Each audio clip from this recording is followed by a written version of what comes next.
ఉన్న బంగారాన్ని విడిపించి ఆ రోజు ఆన్లైన్ రేటుకే మేము కొంటాం. Sharma gold company. ఓం నమో శ్రీ జగన్నాథాయ నమః. Big network, big news. Suman TV ఎక్కడైనా ఉంటుంది, ఏ వార్తనైనా చూపిస్తుంది. ప్రస్తుతం మనం పూరిలో ఉన్నటువంటి జగన్నాథ స్వామివారి శ్రీ క్షేత్రంలో ఉన్నాం. మీ అందరికీ తెలుసు స్వామివారి రత్న భాండాగార రహస్యం ఏంటి అనేది ఇప్పుడు దేశవ్యాప్తంగా పెద్ద చర్చ కొనసాగుతోంది.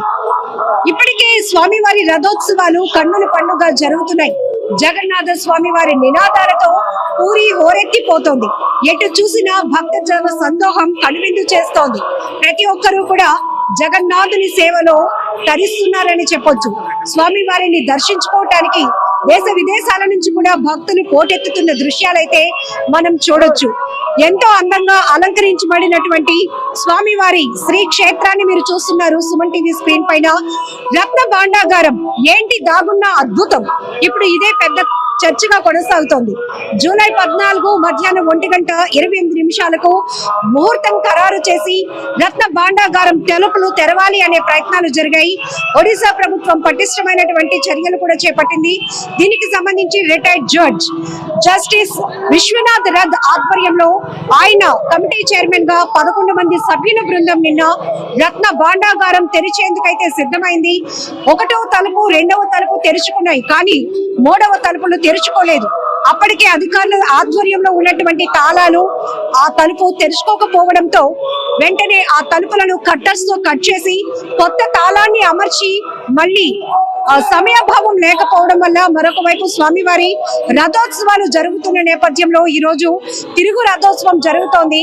కోట్లాది మంది భక్తులు స్వామివారి దర్శనానికి వస్తారు కాబట్టి ఎటువంటి అసౌకర్యం కలగకుండా, అలాగే నిన్న ఏదైతే 11 మంది సభ్యుల బృందం రత్న భాండాగారంలోనికి వెళ్ళటం 3వ తలుపు తెరిచే క్రమంలోనే అక్కడ సమయాభావం లేకపోవడంతో మరొకసారి ఒక నూతన కమిటీని వేయటం, పటిష్టంగా స్వామివారి ముహూర్తాన్ని కూడా ఖరారు చేసి స్వామివారికి సంబంధించినటువంటి వజ్ర వైడూర్య ఆభరణాలు ఏమున్నాయి, రత్న భాండాగారంలో దాగున్నటువంటి రహస్యం ఏంటి, ముహూర్తపు తేదీని కూడా ప్రకటిస్తామని ఒడిశా ప్రభుత్వం చెప్పడం జరిగింది. అయితే ఇప్పటికే నిన్న 11 మంది కమిటీలో మనం చూడొచ్చు, కమిటీకి చైర్మన్ గా ఉన్నటువంటి retired judge justice Vishwanath Rath తో పాటు జిల్లా కలెక్టర్ సిద్ధార్థ్, అలాగే పాలనా అధికారి పాండే గారు కూడా వెళ్ళటం జరిగింది. మిగతా 8 మంది సభ్యులు, మొత్తం 11 మంది సభ్యులు రత్న భాండాగారంలోనికి వెళ్ళటంతో పాటు ఏదైతే దేవతా సర్పాలు నాగబంధనం ఉందో, అలాగే 1978 సంవత్సరం తర్వాత, అంటే దాదాపు 46 ఏళ్ల తర్వాత తెరుచుకోబోతున్నటువంటి రత్న భాండాగారం తెరిచే ముందు అన్ని రకాలుగా అన్ని కోణాల్లో కూడా శాస్త్రోక్తంగా పూజలు కూడా జరిగాయి. స్వామివారి కృపా కటాక్షాలు ఉంటేనే రత్న భాండాగారాన్ని మనం తెరవగలుగుతాం, స్వామివారి ఆభరణాలను మనం పట్టుకోగలుగుతాం అనేటటువంటి ఆలోచనతో ప్రత్యేకమైన పూజలు శాస్త్రోక్తంగా జరిగాయి. ఆ నేపథ్యంలోనే చాలా ఏళ్ల తర్వాత భాండాగారం ఓపెన్ అవుతుంది కాబట్టి అన్ని రకాలుగా చాలా జాగ్రత్తలు చర్యలు తీసుకున్నారు అని చెప్పొచ్చు. పాములు కూడా ఉంటాయి అనే నేపథ్యంలో స్నేక్ క్యాచర్స్ ని కూడా తీసుకొని వెళ్లారు. మరొక వైపు ఒకవేళ 46 సంవత్సరాల తర్వాత ఒక గదిని ఓపెన్ చేస్తున్నారు. స్వామివారికి సంబంధించి నిధి సంపద దాగి ఉన్నటువంటి ఒక గదిని ఓపెన్ చేస్తున్న క్రమంలో అన్ని రకాల చర్యలు తీసుకోవాలి కాబట్టి వైద్య సిబ్బంది కూడా ఆ కమిటీలో ఉండడం జరిగింది.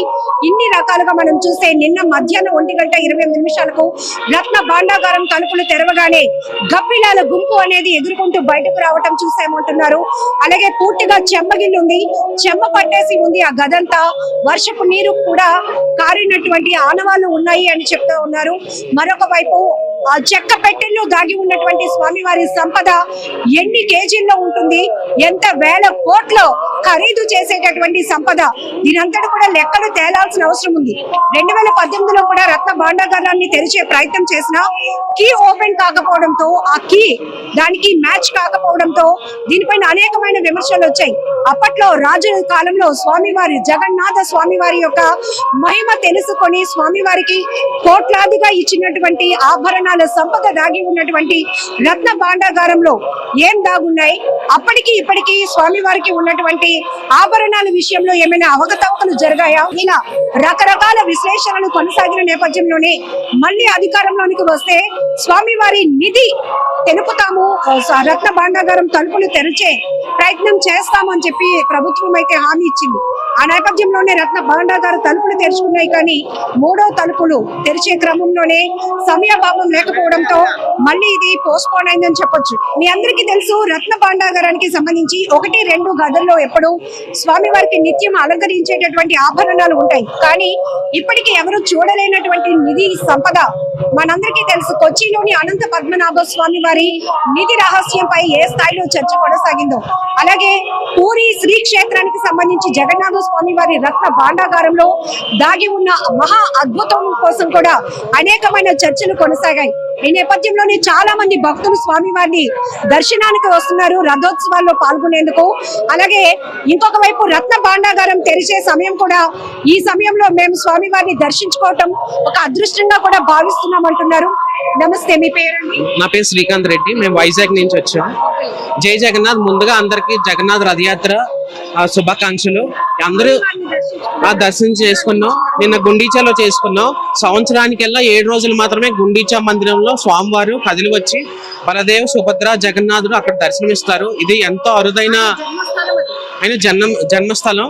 అలాగే ఇది అందరూ హైందవులకు కూడా, అందరు సనాతన ధర్మ అందరికీ కూడా పాటించే మన హిందూ బంధువులందరికీ కూడా ఈ యొక్క ఆపర్చునిటీని యూజ్ చేసుకొని ఈ యొక్క జగన్నాథ్ రథయాత్రలో పాల్గొని వారి యొక్క స్వామివారి యొక్క బ్లెస్సింగ్స్ తీసుకోవాలని నేను అందరినీ కోరుకుంటున్నాను. రథయాత్ర ఉత్సవం సమయమే కాకుండా రత్న భాండాగారం తెరిచే సమయంలో కూడా మీరు వచ్చారు. ఒక క్యూరియాసిటీ ఉందా? ఏమున్నాయి స్వామి వారి నిధికి సంబంధించి? అప్పట్లో ఎప్పుడో 1978లో రత్న భాండాగారాన్ని తెచ్చినట్టు గుర్తు. తర్వాత కొన్ని రాజకీయ పరిణామాల వల్ల మళ్ళీ మూయడం జరిగింది. మళ్ళీ ఇప్పుడు ఈ బీజేపీ గవర్నమెంట్ లో మళ్ళీ తెరవడం జరుగుతుంది.